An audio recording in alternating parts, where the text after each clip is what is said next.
My name is Emily Carter and I am 32 years old.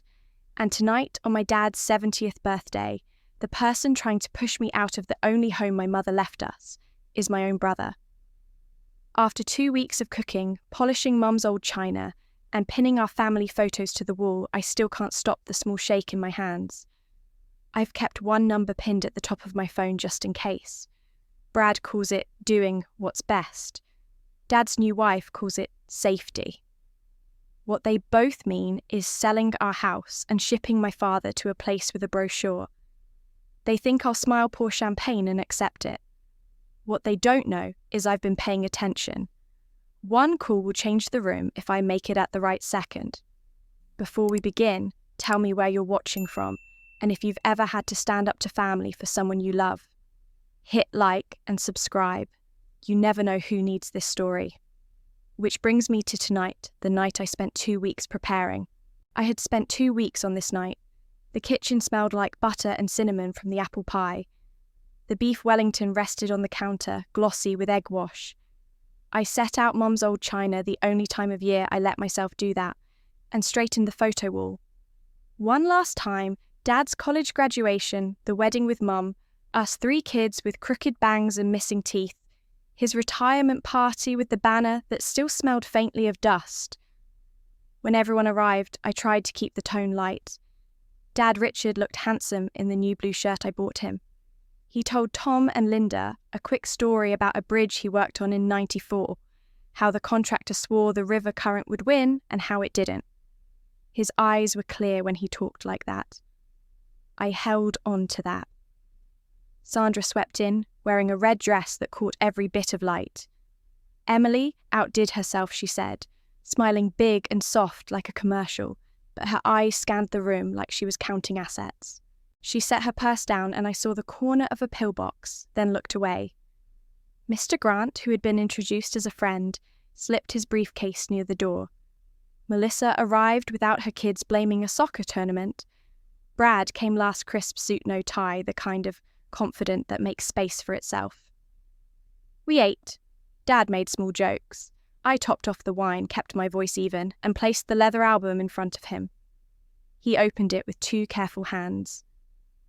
You found this one, he said, tapping our Yellowstone photo with the bear sign behind us. He looked up at me. Tahoe will be colder, you know. He was thinking of the tickets tucked inside the silver envelope under the album, my surprise. I nodded and said, We'll bring scarves. I was about to pour the champagne, the same label my parents had at their wedding because I'd tracked it down, when Brad tapped his spoon on his glass. The sound was light, almost polite, and the room went quiet. I'll keep this short, he said, smiling at Dad like a presenter at a quarterly review. We all want what's best for Dad. Safety, smart finances, less strain. The stairs here are a problem and taxes don't pay themselves. He lifted his glass a little higher and turned to me. So, Emily, pack your bags. This house is being sold. For half a beat, no one moved. Then, a few people clapped, friends of Sandra I barely knew, while Linda's hand stayed flat on her lap, and Tom's mouth puckered the way he does when he smells rain. Mr. Grant slid his briefcase open with a neat little click. Sandra smiled like the sun had come out just for her. Dad's face shifted. The air left him.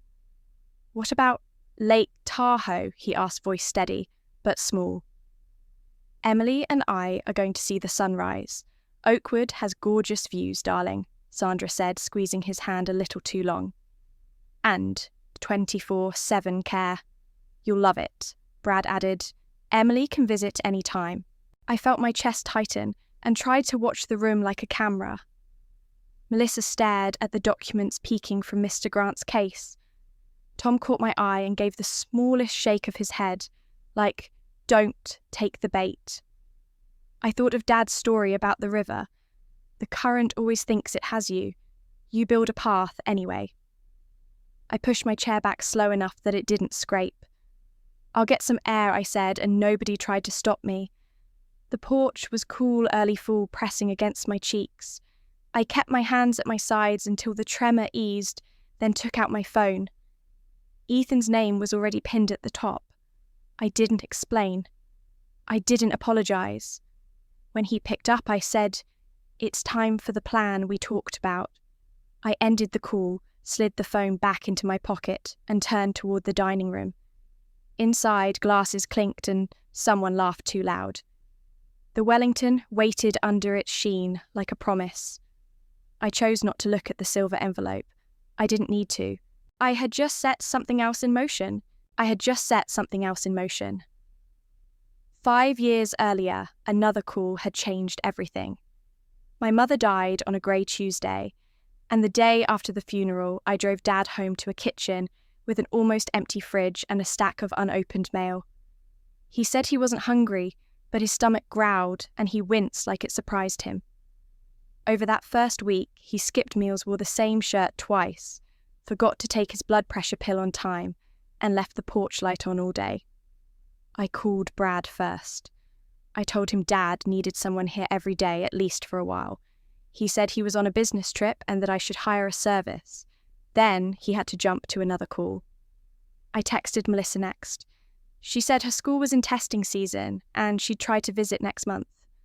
I looked at Dad asleep in his chair with the TV on mute and realised next month was not an option. Back in Chicago, I sat at my window, facing the lake, opened my laptop and typed a leave of absence email. My manager wrote back with a short, "Understood, take care."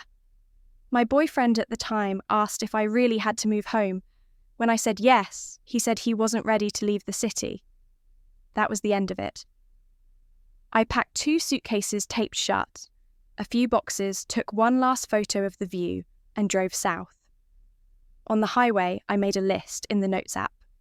Groceries pill, organise a daily walk after lunch, set up, auto-pay for utilities, schedule a checkup for Dad.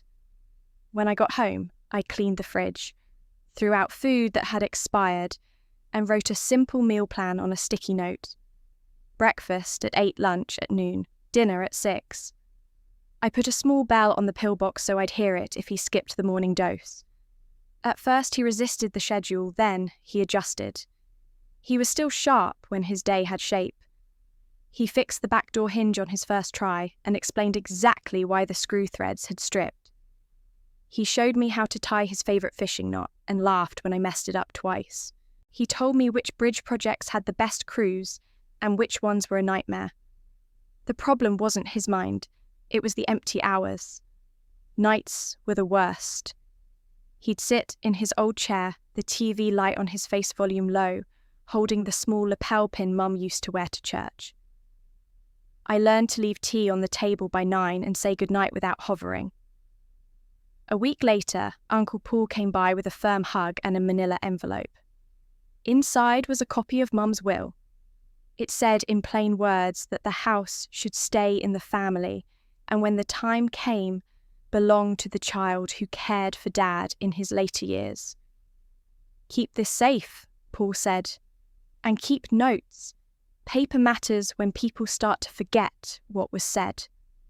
After he left, I put the envelope in my desk and started a binder medication log, appointment, summaries, receipts, and a page for Dad's weight and blood pressure. I noticed Dad kept his old tackle box on a shelf by the garage door and almost never touched it unless we went fishing. I made a mental note about it for the future. I called Brad and Melissa again. I told them I would stay for now, but needed weekend help so I could rest and handle errands. Brad said he'd check his calendar. Melissa said she'd ask her husband. No one gave me a date. 2 days later, I came home from a quick grocery run and found Dad trying to make eggs. The pan smoked and the edges were black. He looked embarrassed, like he'd been caught stealing. I turned off the burner, opened the window and said, "It's okay, I'm here." I plated what I could save and made toast. We ate at the small table, no music, no TV. That night, I moved my boxes into the guest room and hung my coat by the door like I meant it. The next morning, I called his clinic and set a full checkup. I asked for printouts of every prescription and wrote the correct doses on a card I taped inside the cabinet. I set reminders on my phone. The house changed a little each day. I fixed the squeaky pantry hinge with a drop of oil. I washed the curtains on a Sunday and put Mum's recipe cards in clear sleeves so they'd stop curling at the edges. Dad's appetite came back a bit.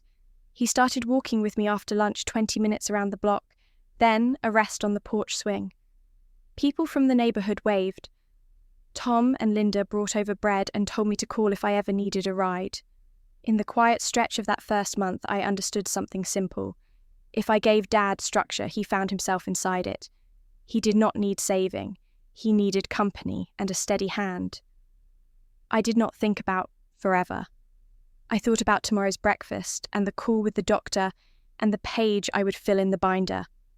I kept Mum's will close but did not talk about it. It was a map I hoped I would never have to use. I believed that if we stayed steady, the worst had already passed. I was wrong, but I didn't know it yet. I was wrong, but I didn't know it yet. About 4.5 years before the birthday, Dad and I went in for a routine checkup. That was the first time I met Sandra. Her badge said, Sandra Wren. She was friendly, asked clear questions, and told Dad he was sharp for his age. He smiled more than usual that day.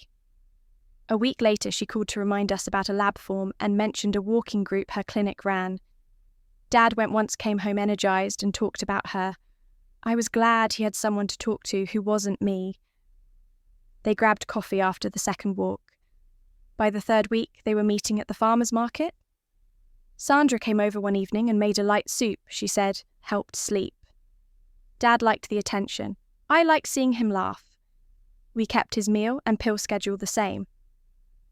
2 months in, Sandra and Dad were spending several afternoons a week together. She brought crossword books and sat with him on the porch. She learned our routine fast. She also learned our house fast.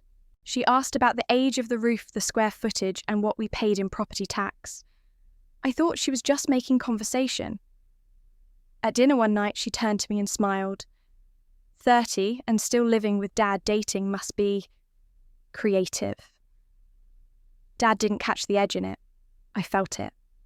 I let it go. She began floating the idea that I could rest more since she was around. I said rest was welcome, but schedules stayed as posted and any change should be discussed first. She nodded and said she understood. Brad and Melissa were thrilled. On a group call, Brad said, "Great news. You can finally think about going back to Chicago." Melissa said, "This takes so much pressure off." I said I'd stay until Dad was truly stable, then we could talk. After 5 months of dating, Sandra and Dad announced they wanted a small wedding. It happened at the community centre, with cake from the local bakery. She moved some clothes and a few boxes into the house. I showed her where we kept the medication log and posted the schedule on the fridge. She praised my organisation and told Dad I had a good heart. Then she reached for the routine. She tried to shift the walk to later so he'll sleep better, and she started making the sleep suit more often. I kept the logged times as they were and said we could review with his doctor before changing anything. She agreed, then did the later walk twice when I was out running errands. I corrected it when I saw it in the log. Around this time, she started opening Zillow on Dad's iPad. She clicked through recent sales on our street and pointed out how much prices had gone up. She asked what our insurance cost and whether we had a copy of the deed handy in case of emergencies. I said paperwork was handled and secure. She hosted a small brunch with friends on a Saturday. 2 men I didn't know showed up with a laser measurer and tape. They said they were getting ideas for their own remodels. They measured our living room wall and the main bedroom. I asked why they needed exact numbers for ideas. Sandra laughed and said they were detail people. Tom saw them from his yard and asked me later if everything was okay. I told him I was keeping an eye on it. I started a separate notebook where I wrote down dates, names, and what people did inside the house. A week later, Sandra introduced Mr. Grant as a friend in real estate who gives free advice. He talked about low inventory and strong demand for big lots like ours. I listened and wrote his name down after he left. Sandra's comments about me kept coming in small doses. "You're great in the kitchen. You could do caregiving professionally." Or, "You must miss the city, but this is probably better for you right now." I answered calmly and returned to the schedule. Dad stayed steady as long as his days stayed steady. Then the tea at night became normal. Twice I found him asleep in the chair in a deeper way, mouth open hard to wake. He said he was just tired. I said we should bring it up at the next appointment. Sandra said warm liquids help older adults sleep and not to worry. I didn't accuse her of anything. I took note. Brad and Melissa called less as the wedding glow settled. When they did call, they sounded relaxed. Melissa asked how the new arrangement was working. I said Dad was okay and our plan remained the same. Structure meals, on-time walks, checkups. Inside the house, the balance kept shifting. Sandra would offer to handle the clinic calls, then forget to tell me the details. I kept calling back to confirm, and added the summaries to the binder. She would move the pillbox to tidy up, and I would put it back by the kettle where Dad and I could see it. She started storing her purse near Dad's chair. A pillbox sat half out in the side pocket. I didn't open it. I wrote it down. 6 months after that first clinic visit, Dad was married, the house had new faces in it, and the routines that kept him steady were under pressure. I still believed I could keep the walls straight if I held the line. Then, the red flags moved from words to actions, and sleep turned heavy in a way that worried me every night. Then, the red flags moved from words to actions, and sleep turned heavy in a way that worried me every night. It started the week after the wedding. Sandra made evening tea after dinner. 30 to 40 minutes later, Dad's head would drop. It took longer to wake him. In the morning, he had a dull headache and a dry mouth. I opened my binder and began a new page date. Time tea, served time he fell asleep. Blood pressure, pulses, bathroom trips. How hard it was to wake him. The pattern repeated 3 nights in a row. During the day, he seemed more forgetful than before, misplacing his glasses, repeating a question, losing a word mid-sentence, then clearing up by late morning. I kept the schedule steady and watched. On the 4th night, I noticed the pillbox had been moved from its spot by the kettle to a higher cabinet. I put it back and wrote, moved, returned with the time. The next night, I came down for water near midnight and saw Sandra at the counter with 2 prescription bottles. She was tipping tablets from one into the other. When she saw me, she smiled and said she was just reorganizing. I said nothing, but I took a clear photo of each label in the light of the stove hood. Drug name, strength, patient name, prescriber, fill date. The names did not match Dad's current prescriptions. In the morning, I called the pharmacy, gave them the drug names, and described Dad's symptoms without accusing anyone. The pharmacist said those were strong sedatives not on record for Dad, and warned they could cause confusion and daytime fatigue in older adults. I wrote the pharmacist's name and the time of the call next to the note. 2 days later, Tom knocked on our door. He said 2 men had been in our yard the afternoon before, running a tape along the fence and taking photos of the back of the house. He thought maybe we had an appraisal scheduled. We did not. I thanked him and asked for anything he remembered: hair colour, height, car type, plate fragment. That evening I checked the grass and saw fresh footprint lines in a soft patch by the gate. I photographed them with the day's newspaper for date reference and took a short video from the porch showing the angle they would have used to shoot the house. The next week I found the pillbox in a different place again and added relocated to the log. I kept the kitchen door latched at night. I also started saving a tablespoon of the cooled tea in a clean zip bag each time Sandra made it, wrote the date and time on masking tape, and put the bags in a shoebox on a closet shelf. Only I used. One afternoon, I went to the garage with Dad to look for an old jazz playlist he said he had copied years ago. On a shelf next to his tackle box, I found Brad's old iPad wrapped in a cloth. The screen was low on battery, but still alive. When I plugged it in, messages began to load. Brad had never signed out of his iCloud account. I scrolled up and froze at a thread dated 3 years earlier, between Brad and a contact saved as SRN. Brad had written, found a wealthy widower daughter lives with him. Can be handled. A minute later, clinic connection possible. The reply said, daughter can be managed. Then more messages about timing and introductions. I took full-screen screenshots of the entire thread, including timestamps and contact info, and airdropped them to my phone. I emailed the screenshots to myself, saved copies to a USB drive, and printed them on our home printer. I also took a photo of the iPad's Apple ID settings page showing Brad's name. I put the iPad back where I found it. That night, I made a timeline on a large notepad texts 3 years ago. Sandra's first clinic meeting. The acceleration of the relationship, the tea routine, the yard measurements. The dates lined up too closely to be random. I wanted to march into the living room and show Dad everything, but he was tired and I had learned that timing mattered. If I confronted them without a plan, Sandra could hide the pills, Brad could deny the texts, and we would have nothing but a family fight. I called Uncle Paul.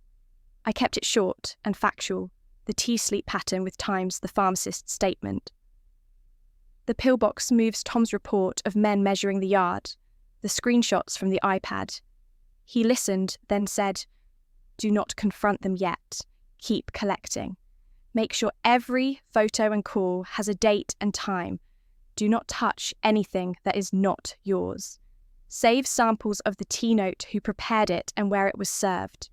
We'll need an independent geriatric evaluation when she's out of the house, and we'll review your mother's will and set up the right documents.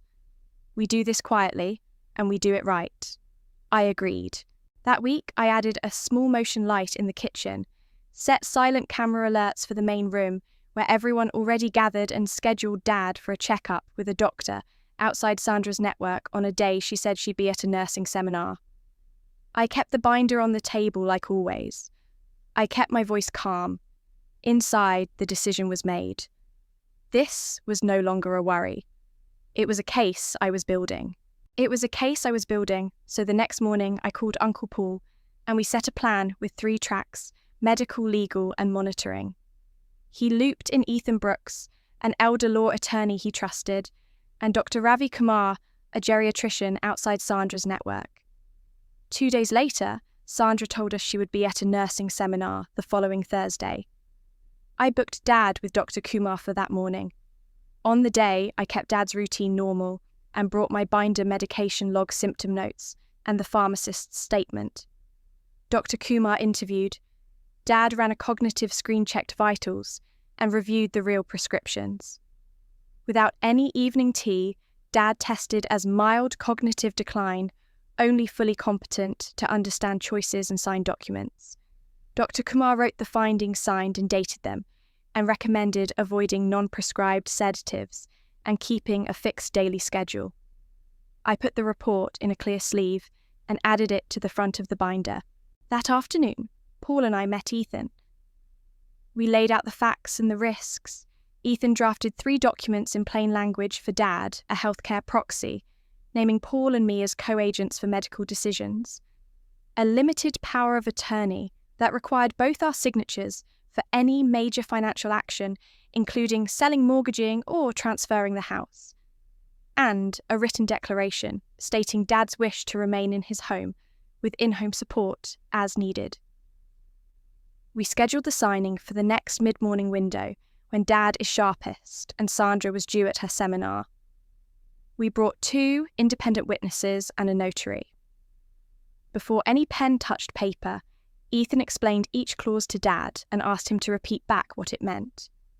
Dad did clearly. He signed the healthcare proxy, the limited POA, and the declaration. The notary stamped each one. Ethan also prepared a notice revoking and superseding any prior POA. Dad might have signed and drafted an emergency petition we could file fast if someone tried to list the house. We scanned everything on the spot. The originals went into Ethan's office safe. 1 notarized set went into my binder. Another went into a large envelope I hid, where I knew Sandra never looked inside Dad's old tackle box on the garage shelf. I backed up scans to encrypted cloud storage and a labelled USB drive I kept off-site. With medical and legal pieces in place, we upgraded monitoring. I purchased a small system of legal cameras for common areas, only living room, kitchen and hallway. No bedrooms, no bathrooms, no audio. Timestamps on motion alerts to my phone and weekly automatic cloud backup. I posted a small notice inside by the entry common areas monitored. That kept us within state rules and made it a house policy, not a secret. I also set a simple evidence routine when an alert fired. I saved the clip to a dated folder, exported a second copy to a USB drive each Sunday, and wrote a one-line summary in the binder with time and location. I kept saving a spoonful of any evening tea in labelled zip bags with date and time. Over the next 3 weeks, we captured what we needed. Clip 1 showed Sandra at the kitchen counter, moving tablets from one labelled bottle to another, labels visible and legible when she turned them under the light. Clip 2 showed her opening the file drawer in the console and rifling through envelopes while Dad napped. Clip 3, the hardest to watch, showed Dad asking her a question, then her slapping his cheek and pointing toward the stairs. He flinched and shrank back. I saved each clip, wrote the summaries, and sent secure copies to Ethan. Meanwhile, Tom and Linda agreed to be witnesses if needed and wrote short statements about seeing men measure the yard and photograph the house. Paul reviewed the file every few days and pushed me to close any gaps. We added a written summary of Dr. Kumar's visit, kept a running list of who prepared each drink and when, and made a simple safety word Dad could say on the phone if he ever felt pressured and needed me to come home immediately. We also changed the in-house safe code and moved any sensitive papers out of reach. By the end of 6 weeks, the binder was thick, the documents were signed and stored, the cameras were producing clean, dated clips, and Dad had a clear medical report confirming his competence when on the right meds. I felt less scared and more steady. If Brad or Sandra pushed, we finally had something stronger than feelings we had a record, a doctor, and enforceable papers. If Brad or Sandra pushed, we finally had something stronger than feelings we had a record, a doctor, and enforceable papers. 3 to 4 weeks before Dad's birthday, the pressure started to show. Twice that week, I walked into the kitchen and saw Brad and Sandra at the table with a stack of papers.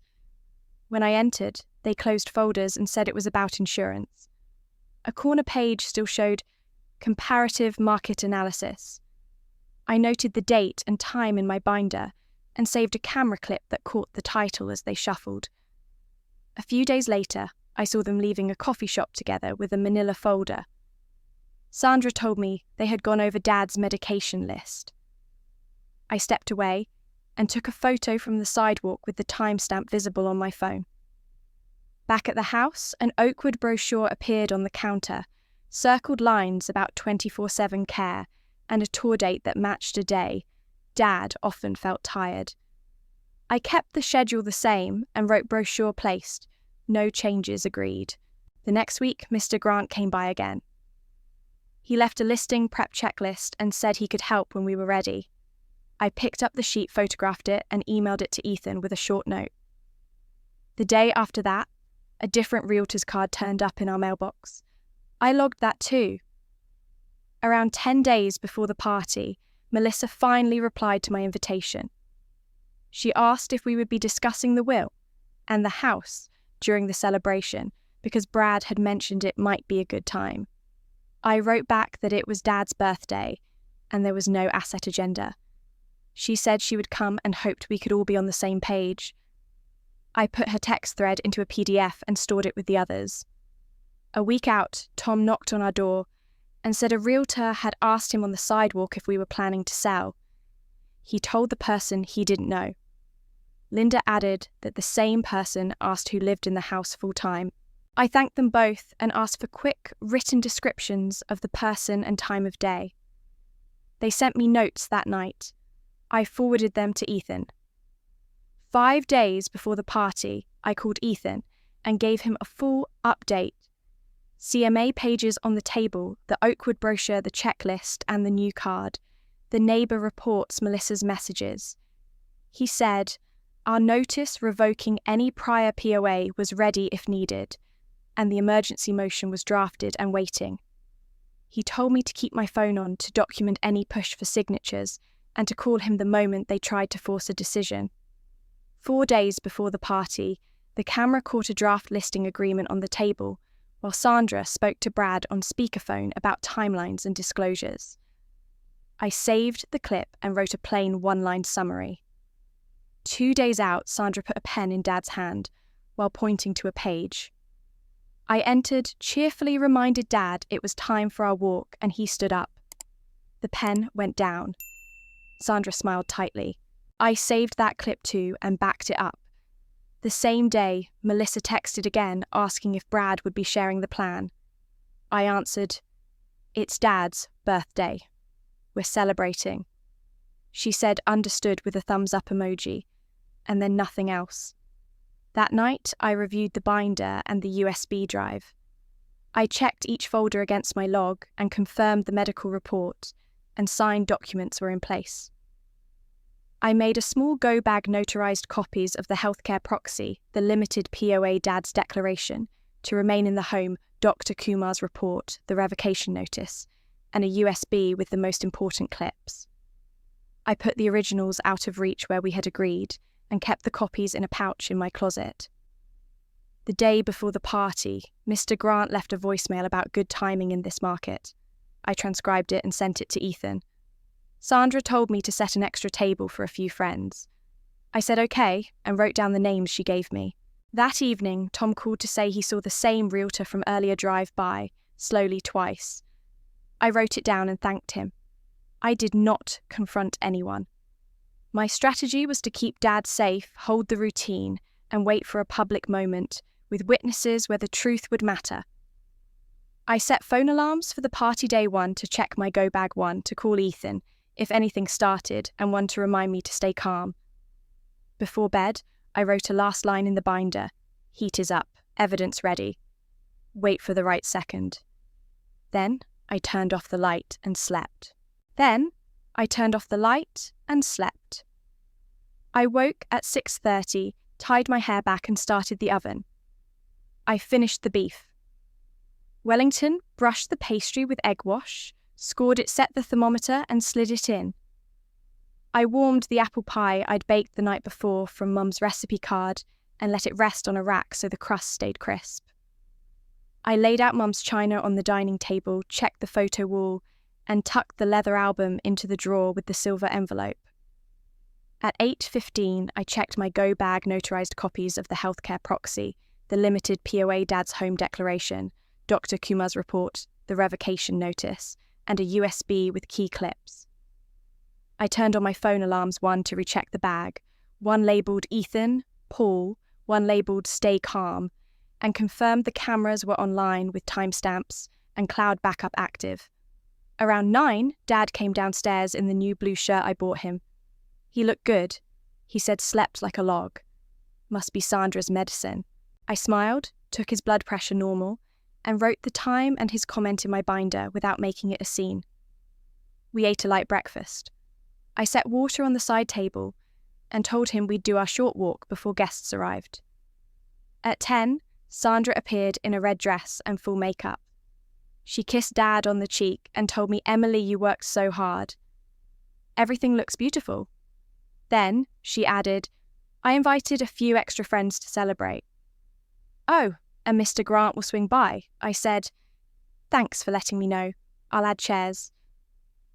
I took out the small guest list sheet from my folder, wrote down the names she gave me, and limited the setup to the living room and dining room. When she reached for the pillbox to tidy, I moved it back by the kettle and snapped a quick, time-stamped photo. She slid the oakwood brochure onto a side plate. I moved it to the side table and noted it. By 10:30, I walked Dad to the porch for fresh air 10 minutes out and back, then helped him with a button that kept turning. He cracked a small joke about bridges and inspectors. It landed and I noted he was sharp. At 11, I checked the Wellington temperature on target, then cooled the champagne in a bucket. I placed the album within reach of Dad's chair and made sure the silver envelope sat beneath it. At 11:30, Brad and Melissa arrived without their kids. Melissa hugged Dad, quickly asked me in a low voice, "Are we doing any family talk later?" I said, "Today is Dad's birthday." She nodded and changed the subject. Brad stood near the window, texting, and gave Dad a short "Happy birthday, sir," before drifting towards Sandra. They kept their distance from Dad after the first 2 minutes, speaking softly about timelines. I stepped in with small tasks. "Brad, could you help move this tray to break up their huddle?" At noon, Mr. Grant showed up early in a sport coat, smiling like a neighbour. He let his eyes sweep the room longer than a guest would. I said, "We're keeping the celebration here in the living room and dining room." He agreed and parked his briefcase by the sofa. I took mental note of where he put it and checked my pocket for my phone. 5 minutes later, Tom and Linda stopped by with bread and a card. They made Dad laugh and told him he looked strong. Their presence steadied the room. I thanked them and asked if they could stay for cake. They said yes.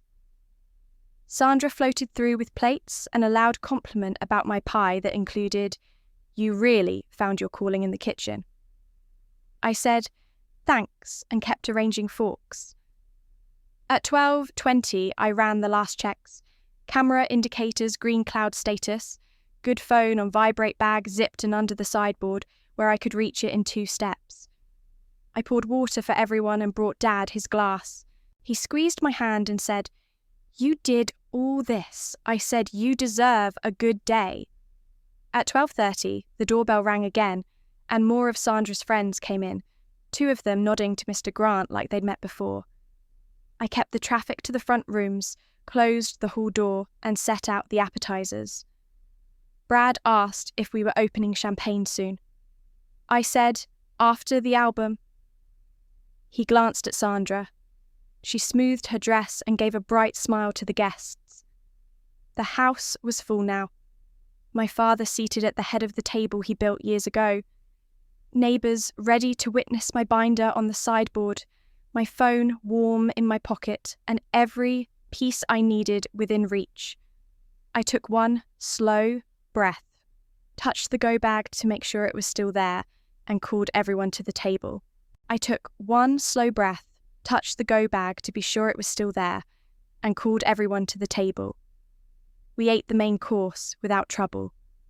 I kept the talk light, asked Dad about the photo of the bridge crew from '94, and made sure his plate was cut small so he didn't have to strain his wrist.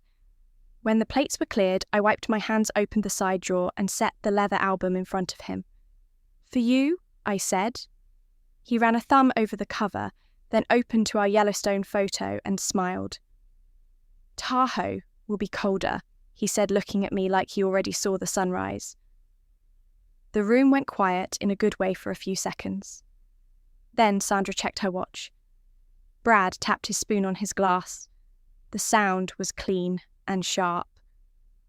"I'll keep this brief," he said, standing. He praised Dad for working hard all his life, then shifted to safety stairs, taxes, and professional care. He reached into his jacket, unfolded a document, and held it up. "Dad signed power of attorney to me 3 weeks ago. We're selling the house and moving him to Oakwood." He turned and met my eyes. "Pack your bags, Emily." A handful of Sandra's friends clapped. Tom and Linda stayed still. Dad's face changed. "What about our Lake Tahoe trip?" he asked, voice steady but smaller than before. "Oakwood has beautiful views, darling," Sandra said quickly. "You'll be safe there." Mr. Grant rose from the sofa, opened his briefcase, and laid papers across the table. A comparative market analysis, a draft listing agreement, a seller's disclosure, a timeline. He clicked a pen and lined it up with the signature line facing Dad. I watched the camera indicator glow and felt my phone in my pocket. I noted the time in my head and where each page sat. I did not argue. I stood and said, "Excuse me," like I was going to get more water. No one stopped me. On the porch, the air was cooler than the room. I pulled up the pinned contact and pressed call. Ethan answered on the first ring. It's time, I said. They're announcing a sale now. Brad is showing a POA. Mr. Grant has listing papers on the table. We have witnesses. Ethan said I'm on my way. Paul is with me. I'll call Dr. Kumar to meet us there. I said, front door. I have the proxy limited POA declaration revocation notice and clips. Use the keyword silver at the door. He said, got it. 10 minutes. I hung up, texted our address and the word silver and took one more breath. I checked that my phone was on vibrate and walked back inside. The room hadn't moved much. Mr. Grant had spread the disclosure wider. Brad was talking about escrow timelines, and inspection windows like this was a work meeting. Sandra stood behind Dad's chair with a hand on his shoulder. Melissa looked from Brad to me like she wanted to know which way to lean. I walked to the sideboard, touched the go bag again, and moved 2 glasses to make space. I met Dad's eyes and said, we'll do cake soon. He nodded confused, but calmer when I said it. Brad kept talking about a market window and the need to act before rates shift. He slid the pen closer. I stepped in between the pen and Dad without making it a scene and lifted the album a little. Let's finish the album first, I said, then cake. Sandra smiled tight. We have professionals here now, Emily. This is the right moment. I didn't respond. I poured water for Dad, set it by his right hand, and moved a stack of napkins that was too close to the papers. The camera light stayed on. I checked the clock, counted the minutes, and listened for a car outside. The album lay open to Mum's wedding picture. Dad touched the corner of the page and kept his eyes on the 2 of them, not the documents. I stood at his side with my phone in my pocket, the file bag within reach and the call already made. The file bag within reach and the call already made. The doorbell rang. I walked to the foyer and opened it. Ethan stepped in. First calm and direct with Uncle Paul and Dr. Ravi right behind him. Tom and Linda followed from the porch so they could see and hear. I introduced them to the room in one sentence and led them to the table. Ethan put a folder down and said, all transactions stop now.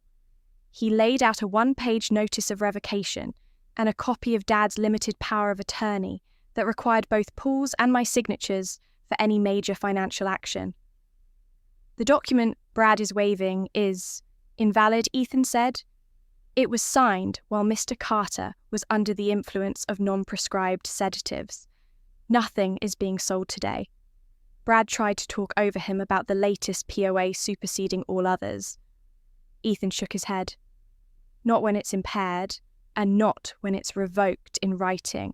Any transfer, sale, mortgage, or listing requires 2 signatures, Paul and Emily.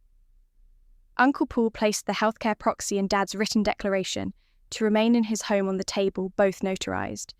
He tapped the dates and the witness lines. Medical decisions run through me and Emily. Housing choice is Dad's and is already expressed here. Mr. Grant looked from the papers to Ethan and swallowed. If there's a legal dispute, I can't proceed, he said, starting to gather his documents. I opened the file bag, took out a small USB and handed it to Ethan. Clips 1 through 3, I said. He connected it to a small viewer and showed short silent footage. Sandra transferring tablets between 2 labelled bottles at the kitchen counter. Sandra opening the console drawer and sorting through envelopes while Dad slept. Sandra slapping Dad when he asked a question and pointing toward the stairs. No one spoke for a moment.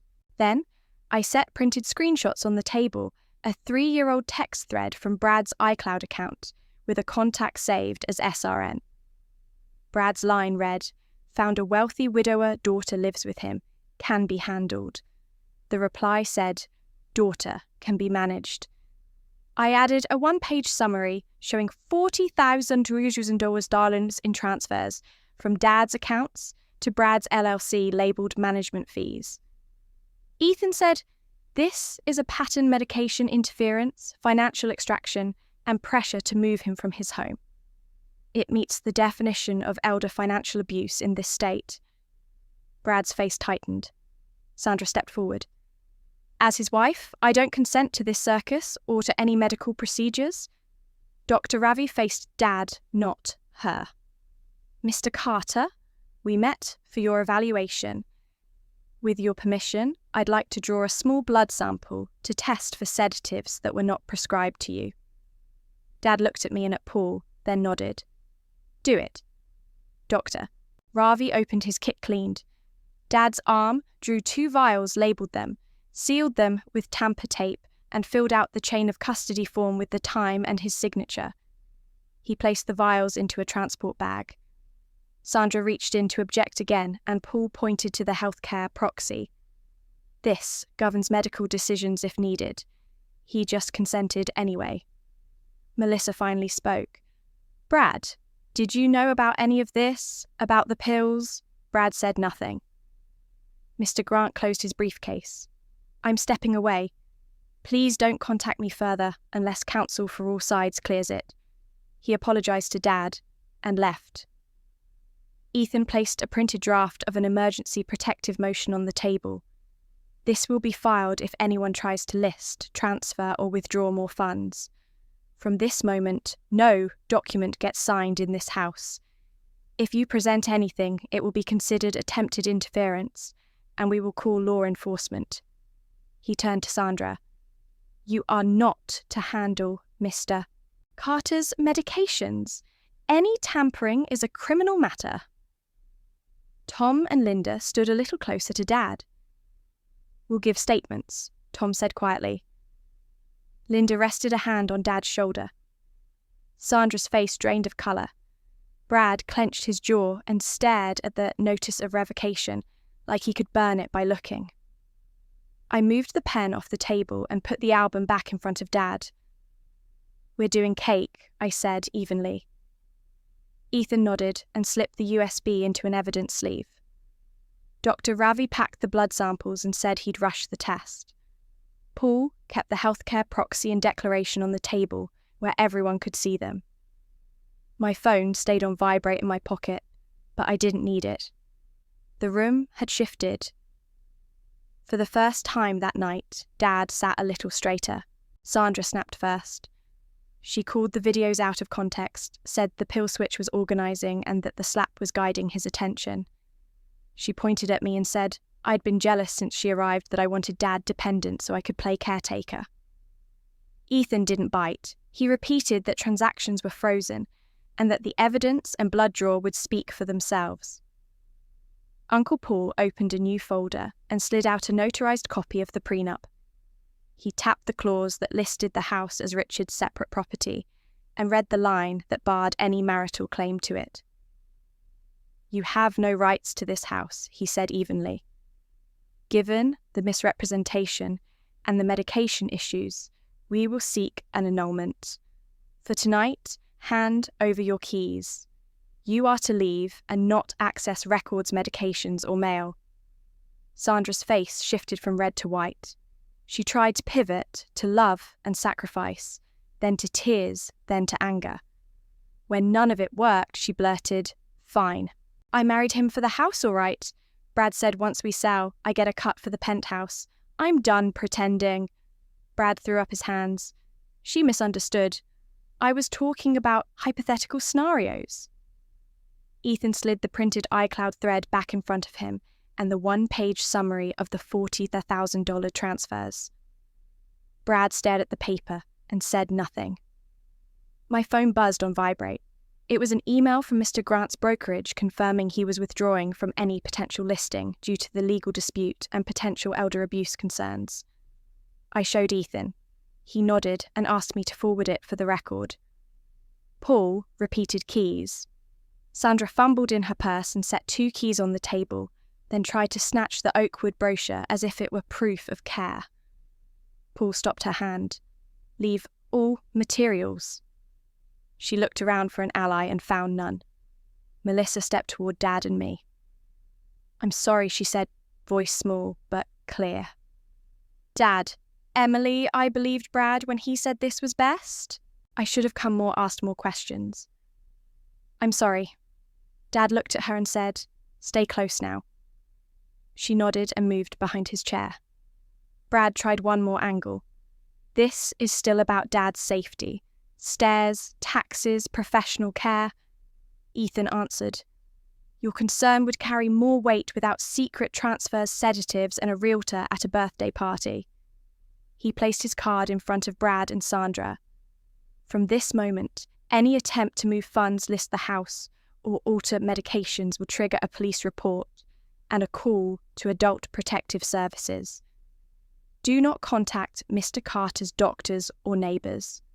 Do not remove anything from this home. Dr. Ravi confirmed he was taking the blood samples directly to the lab and would request rush processing. Tom and Linda said they would give written statements that night. Sandra's composure cracked. This neighbourhood is a prison, she muttered, then louder. You'll all regret this. Paul pointed toward the stairs. Pack what is strictly personal. Leave tonight. We will arrange a time for supervised pickup of anything else. She stomped up the steps. We could hear drawers opening and closing fast. Brad stood, looked at Melissa as if expecting her to follow him, and found her eyes hard. Don't, she said. He grabbed his jacket. Ethan added, You will be served notice first thing in the morning. Counsel up. Brad's jaw worked, but he kept quiet. He left without touching Dad. A minute later, Sandra thudded down the stairs with a suitcase and a tote shouldered past the door jamb and was gone. The room fell into a tired quiet. I put the prenup copy with the proxy POA and declaration and zipped the file bag. Dad exhaled and said, I'm staying here. Yes, I said. Melissa squeezed his shoulder and whispered another apology. Ethan gathered the evidence items. Paul checked the locks and noted the returned keys. Dr. Ravi held up the sealed vials and said he was heading to the lab. I walked to the kitchen, cut the cake and brought the first slice to Dad. The sound of a car pulling away faded down the block, and for the first time all evening I felt the house settle. The sound of a car pulling away faded down the block, and for the first time all evening I felt the house settle. 3 months later, the lab's final report arrived and confirmed what we already suspected: non-prescribed sedatives were in Dad's blood on the night of his birthday. Dr. Ravi called first, then sent the signed report. I forwarded it to Ethan, who filed it with the rest of our evidence. Within the same week, the State Nursing Board issued its decision on Sandra, license action probation, and a restraining order barring her from contacting Dad or coming near the house. Ethan sent copies to our local police department and taped one inside our binder. The annulment moved quickly after that. A judge voided the marriage based on fraud and the medication evidence, and the order again recognised the house as Dad's separate property under the prenup. Sandra's attorney tried to make noise about care provided, but the court brushed it aside. On Brad's side, the county opened an elder financial abuse investigation. His firm temporarily suspended him, pending the outcome, and his professional licence went into review. Ethan sent a demand letter for restitution of the $40,000 and asked the bank to flag any attempted transfers tied to Dad's accounts. The bank set dual control on the primary account and text alerts for anything over $50. Day to day, our life turned simple and clear. Dr. Ravi adjusted Dad's medications to the correct list and set a schedule we could follow without guesswork. Dad's sleep evened out. His memory felt steadier. We started walking 20 minutes every morning around 2 blocks and back to the porch. In the evenings, we played chess for half an hour at the small table near the window. Sometimes Dad told me a project story start to finish without stopping to search for a word. He liked that feeling. I did too. Ethan and Uncle Paul reviewed our paperwork once a month. The limited POA stayed in force. Any big decision required both signatures. We kept the healthcare proxy, the declaration to remain in the home, and the prenup copy in the front of the binder. I scanned everything again and put fresh copies in the tackle box. We removed a camera from the hallway and kept only the front door camera for safety. Melissa began visiting every other weekend with her kids. On her first trip back, she apologized in front of Dad and our neighbors at a small Sunday cookout. She said she had believed Brad and hadn't asked enough questions. Dad hugged her and said, "Ask more now," and she promised she would. The kids brought noise and normal mess. Dad taught them the fishing knot he'd taught me. On Wednesdays, Melissa covered the afternoon so I could run errands or meet a friend for coffee. It made the week easier. Uncle Paul sold his place and bought a small house 2 blocks away. He came by 3 nights a week for dinner and checked our files like clockwork. He also took Dad to the nearby lake twice a month for short, safe fishing trips. Having him close changed the weight of everything. Decisions no longer sat on just one pair of shoulders. Ethan kept me updated on the legal tracks by email. Sandra's restraining order was active and clean no-contact attempts. Brad's case moved slower, but the investigators interviewed Tom and Linda reviewed our clips and pulled account records. Our bank confirmed the alerts worked. Twice, texts caught a utility auto-draft. We forgot to update and we fixed it in minutes. Small things like that reminded me the system was there for Dad not to trap us. By the end of the 3rd month, Dad handled his own simple breakfast, checked a box on a wall calendar after each walk and set up the chessboard before I asked. I took a part-time remote marketing role and kept my hours during the 3 mornings Mrs. Rodriguez came to help. The house felt like itself again, quiet when it should be busy, when it should be no whispers, no papers sliding across the table. On a clear Friday, Dr. Ravi's follow-up went well. Blood pressure steady, weight, stable cognition, solid on the short screen. He told Dad to keep the routine walks, water good sleep, and conversation. We scheduled another check in 3 months and left, with a simple plan we both could remember. That night, after chess, Dad leaned back and said, "Tonight, my head is clear." I believed him. I turned off the lamp, set the binder on the shelf where we always keep it, and felt the house settle again this time without fear. 2 weeks later, I booked the flights to Tahoe. Before I hit purchase, I texted Dr. Ravi to ask if a 2-day trip was okay. He called back and said yes as long as we kept Dad's meds and routine. I told Paul our dates and left him a spare key. He'd grab the mail and keep an eye on things. Melissa said she'd bring the kids by the second night we were gone so the house didn't feel empty. I left the front door camera on and set alerts to my phone. The night before we left, I packed a small suitcase, warm, layers, scarves, our pill organizer with labels for morning and night, a thermos, 2 paper cups, and a small print of my parents' wedding photo. I slid copies of the proxy and Dr. Ravi's latest note into the front pocket because that's the kind of person I am now. We woke at 4:30 the next morning and flew out on the first flight. Dad handled the airport fine with a little extra time at security. At the rental car desk, I asked for something easy to get in and out of, and the agent found a small SUV. We checked into a simple motel, ate soup and sandwiches, and set alarms for 4:45 a.m. I put Dad's evening pill on the nightstand, set water next to it, and we were asleep by 9. The alarm buzzed in the dark. I made tea in the thermos, helped Dad with his scarf, and we drove to the lake while it was still quiet. We found parking near the old overlook with the wooden rail he remembered. The air bit our cheeks. I handed him the photo of the wedding and tucked my arm through his. There he said, pointing to a flat spot by the rail. That's where I asked her. We stood there and waited. The sky didn't do anything dramatic. It just lightened minute by minute until the mountains showed shape and the water turned from grey to blue. Dad watched without talking. When the sun finally cleared the ridge, he nodded like a box had been checked and said, "You kept the house, but more importantly, you kept the family's soul." I didn't make a speech. I said, "We did it together." He reached into his coat and handed me Mum's small lapel pin, the one he used to touch at night when the TV was on mute. "You keep this now," he said. I pinned it inside my scarf so I wouldn't lose it. We took one photo, just the 2 of us with the rail in the background. and I texted it to Paul and Melissa with, "We made it." Paul replied, "Mail and locks, good. Enjoy." Melissa wrote, "Send me that sunrise." We walked back to the car, slowly stopped twice to rest, because the cold made his legs stiff, and drove to a diner for pancakes. He ate almost all of his plate.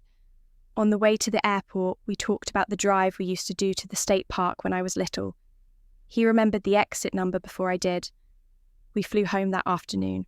The house smelled the same when I opened the door, which is to say it smelled like our house, and not like anyone else's plan. I put the suitcase on the bedroom chair, but didn't unpack everything. Instead, I carried it to the back door, popped it open on the step, and pulled out the picnic blanket, the 2 paper cups, the thermos, and a wrapped slice of apple pie I had saved in the freezer for this. We spread the blanket on the lawn. Dad sat down carefully the way people do when they respect their knees, and I poured tea. We split the pie and watched the afternoon light hit the fence. After a while, he asked for the travel chess set, so I took it from the suitcase and set up the board. We played 10 moves each before he leaned back and said, "Let's save the rest for tonight." I packed the pieces away, closed the suitcase, and carried it inside.